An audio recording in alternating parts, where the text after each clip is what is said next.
host, Christian Prep Logic. We want to talk to you this week about heat-related illnesses.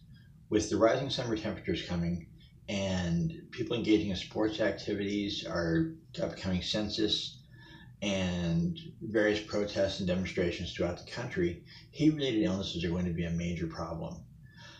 Heat-related illnesses are generally directly correlated to heat index issues. Heat index is the way your body handles relative temperature versus relative humidity.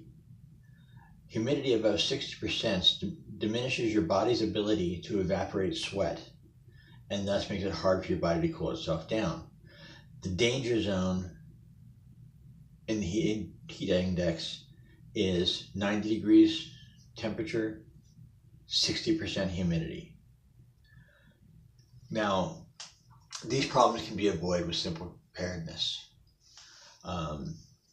Water. Keep lots of water with you. Sports drinks, high potassium sports drinks, Gatorade, All Sport, Powerade. There's hundreds of them out there, and also certain foods as well. Cucumbers, very high in water. Celery, high in water. Lettuces, romaine, iceberg, all very high in water. Arugula, very high in water. Watermelons, kiwis, mint and basil. Two very simple herbs, very, very important in how your body regulates heat. Now, there are two types of heat exhaustion.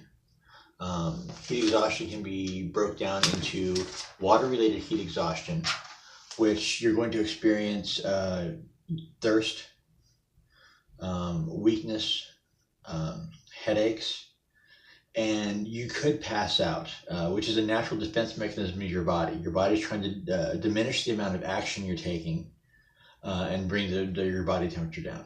An immobile body is, the way your mind thinks is your body's not mobile, you're not producing heat. Now there's also salt depletion, which is where the potassium comes in sports drinks. And you're going to see nausea, vomiting, muscle cramps, weakness, dizziness.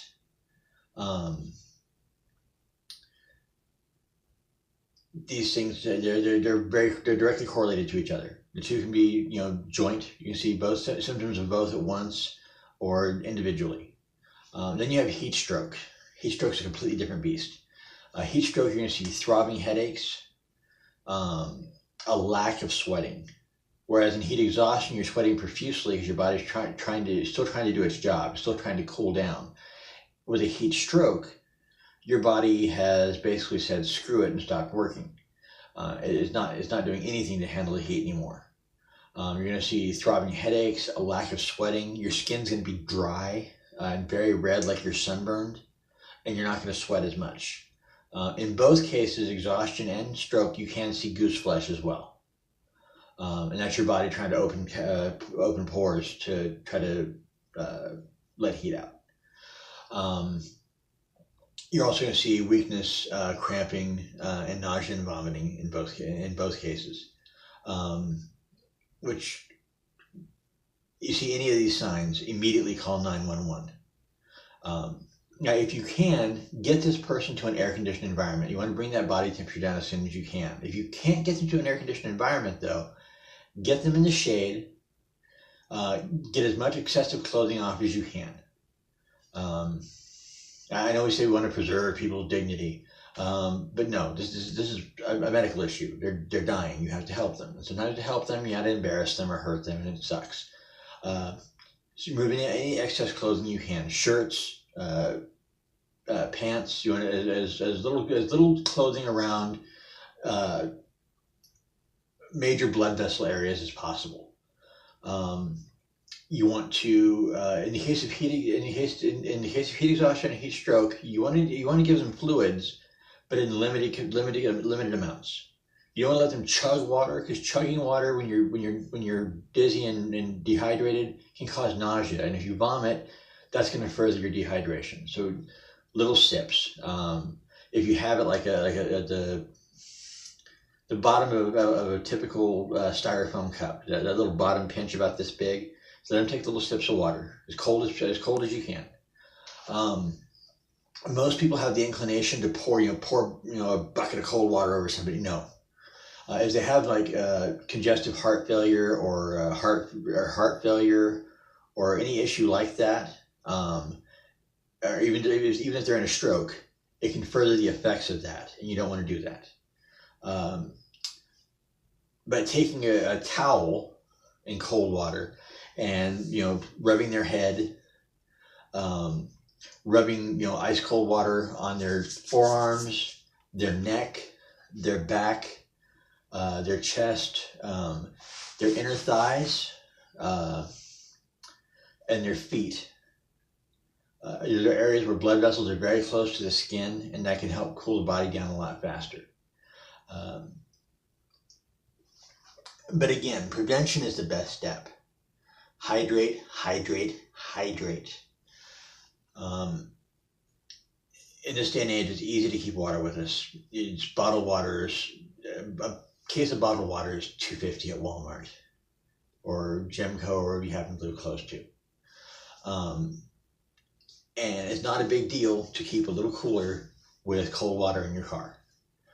Even if it's not cold water, just water period can help you avoid these problems. Sports drinks are great.